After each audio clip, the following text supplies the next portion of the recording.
लज़ी नस्तफ़े अम्मा बाद।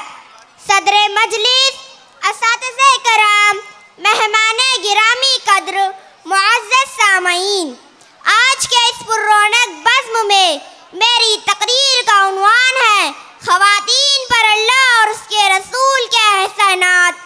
हज़रात, एक वक्त ऐसा था जब अरब की संगलाख ज़मीन, जहाँ मासूम और नन्ही बच्चियाँ एक जाहिली रस्म के मुताबिक जिंदा दफना दी जाती थी, जिनका हकीकी बाप अपने लख्त जिगर को अपने हाथों ज़मीन में गाड़ देता था।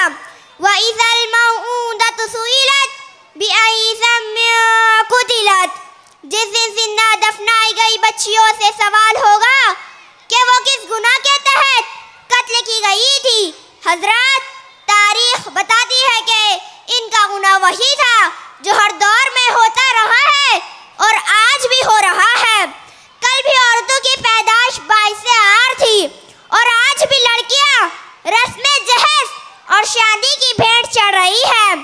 दे तो दिया अमीर ने मोटर खरीद कर, दे तो दिया अमीर ने मोटर खरीद कर, मुफलिस न दे सका कोई चादर खरीद कर।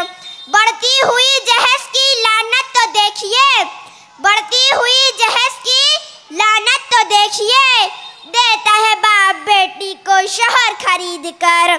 लेकिन कुर्बान जाए नबी रहमतुल लिल आलमीन सल्लल्लाहु अलैहि वसल्लम की तशरीफ आवरी पर के आपके ज़ुहूर से यह जुल्म मिट गया।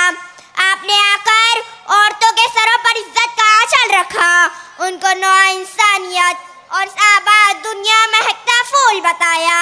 आपने जिंदा दफनाने वाले संदिल बाप को ये तालीम दी कि जो शख्स दो बेटियों की किफालत करता है उनको पाल कर बड़ा करता है, कल बरोज़े क़यामत वो जन्नत में मेरे साथ होगा।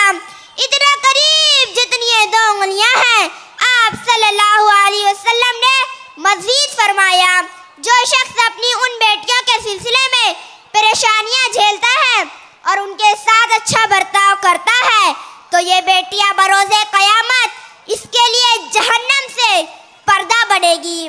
मौलाना अख्तर सुल्तान इस्लाही साहब ने क्या खूब कहा है, होती न कभी बेटियां जन्नत की ज़मानत, होती न कभी बेटियां जन्नत की ज़मानत, औरत के निगहदार अगर आप नाते।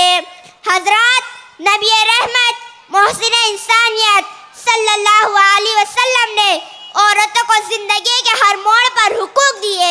बेटी होने पर जन्नत की बशारत और बीवी होने पर इसको घर की ज़ीनत बताया। बीवियों के साथ अच्छा बर्ताव करने वालों को बेहतरीन शोहर कहा। आज नाब्याहता औरतें अपने घरों में ज्यादा सताई जाती है, आपने इस पर रोक लगाई, उम्मत को ये पैगाम दिया, इस्तौसू बिन्निसाई खैरा, लोगों औरतों के साथ हुस्न सुलूक करने की नसीहत कबूल करो। हजरत, अरब के जाहिली दस्तूर के मुताबिक औरतें मीरास से महरूम रहती थी, बल्कि शोहर के मौत के बाद वो एक तरका माल के तौर पर तकसीम कर दी जाती थी। लेकिन नबी करीम सल्लल्लाहु अलैहि वसल्लम ने इस लाचार व बेबस सिर्फ की इस मौके पर भी गमखारी की। आप सल्लल्लाहु अलैहि वसल्लम ने आसमानी तालीम के जरिए औरत को बेटी की शक्ल में बाप का वारिस बनाया, बीवी होने पर शोहर से हिस्सा दिलवाया और माँ होने पर इसके औलाद से तीसरा या छठा हिस्सा दिया।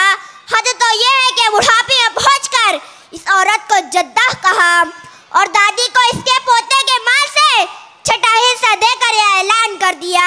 नबी जहाँ तमाम मर्दों के गमखार हैं, वहीं आप सल्लल्लाहु अलैहि वसल्लम इस सिर्फ नाजुक की पैदाइश से लेकर बुढ़ापे तक इसके हकीकी खैर खा है।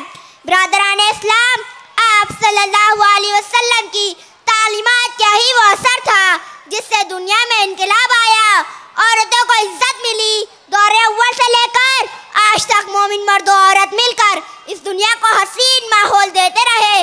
आज भी ज़रूरत है कि मोहम्मद सल्लल्लाहु अलैहि वसल्लम की तालीमात को हम गले लगाएं, औरतों को इनका खोया हुआ वक़ार बख्शे, अल्लाह के पसंदीदा बंदे होने का शर्फ हासिल करे। अल्लाह हमें नेकी की तौफीक बख्शे। आमीन व आखिरु दावाना अनिल हम्दुलिल्लाहि रब्बिल आलमीन।